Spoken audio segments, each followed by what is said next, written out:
Hi, my name is Nicole. I'm with the Pearl Review, my new YouTube channel where I mostly review books. This is my first book review, so please be kind. I'm here today to tell you about Willa Cather's My Antonia. It is rarely reviewed, and I think it is an underread novel. And if you're interested in American history or American literature, it is a great find. It's under 200 pages and covers a topic that's rarely talked about. So this book, namely, is about Nebraska in the 1880s during the homesteading era. Basically, in 1862, we had the Homesteading Act, where people were settling into the Great Plains because they could get 160 acres of land for a nominal filing fee. So we had, by 1890, roughly 1 million people who had settled into Nebraska. And to give you scope on things, there is not 2 million people today in Nebraska. So this was a big deal.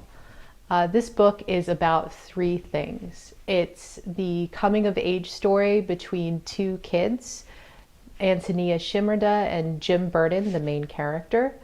The tension between the immigrant families that are settling the Great Plains and their integration into American society.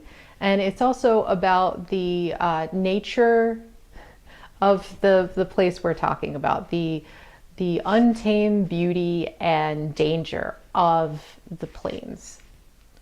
So Jim and Antonia move on the very same train to Black Hawk, Nebraska, but they come from very different places. Jim is recently orphaned and he's leaving Virginia to his grandparents' farm.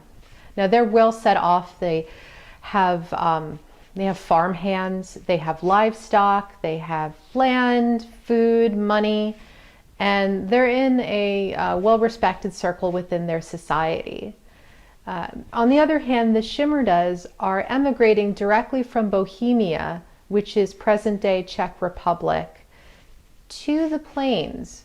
And they've been swindled out of their money by the only person they know in town that speaks both English and Bohemian, and they're moving into a sod house that is adjacent to the Burden's land.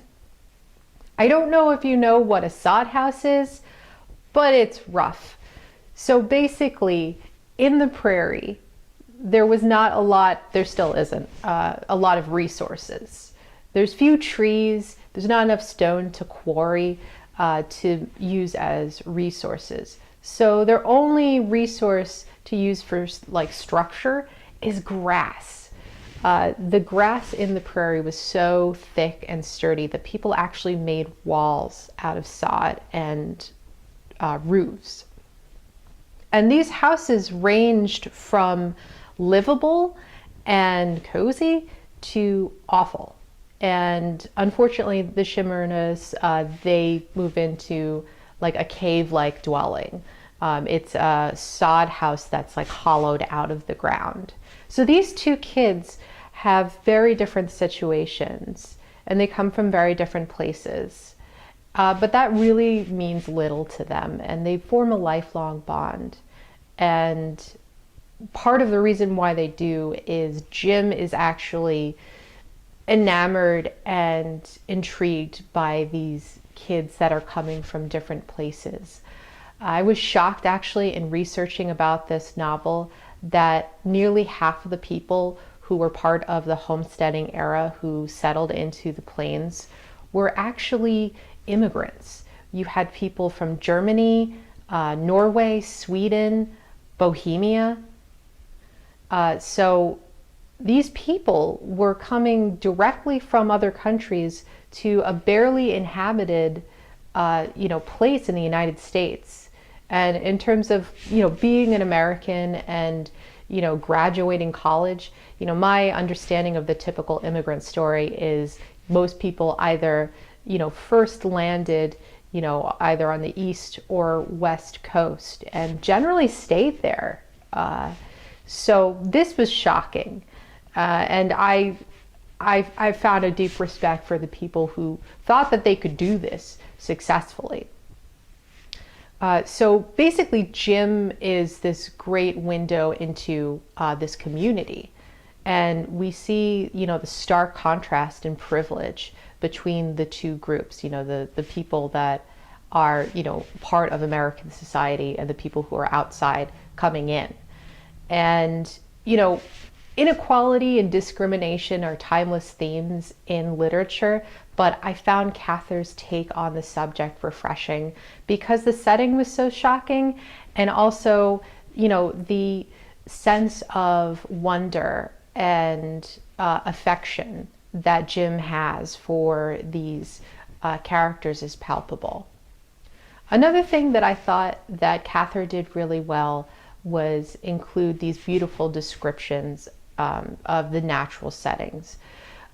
Most of the book is fairly plain spoken. She has a kind of unadorned style, except when she talks about the changing of the seasons, the flowers in the prairie. These are really compelling points of the book that, a friend of mine actually read the book with me, and she described the experience of this as like reading a painting. And these color the rest of the novel. And they actually, in my opinion, I feel like they fill spaces between Jim and Antonia's relationship. There's not a lot of exposition there's not a lot of exposition with the characters. And that leads to them being rather flat, unfortunately, which is a major flaw of the novel. We don't get too far inside the heads of, Jim or Antonia. And unfortunately, they kind of recede, in my experience, to the background. What this book mainly does is it's a vehicle for us to experience the past. And for that, I absolutely loved it. You get a sense of the day-to-day life of the pioneers. And like I said, it's a book that has few, comparisons to. There's not a lot of books being written about the Great Plains during Cather's time. She published this book in 1918, and that's the last year of World War I. So at that time, people like Henry James and Edith Wharton were writing about high society and European culture. H.G. Wells was writing about the future, and Upton Sinclair and authors like him were talking about the urban poor.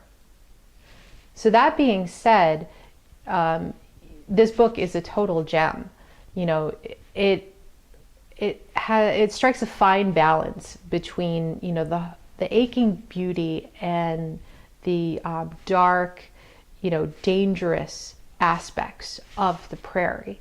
The homesteaders faced starvation, they faced accident, loneliness and suicide, disease. All of these things are covered well in the novel.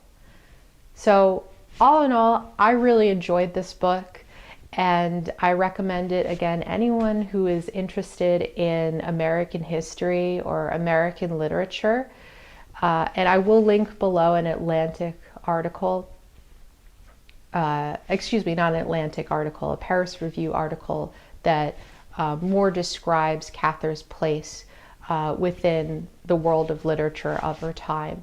Thanks again for listening, and if you enjoyed this review, please feel free to leave a comment or message me. I'm here to be part of the booktube community, which I'm glad is here. Thanks.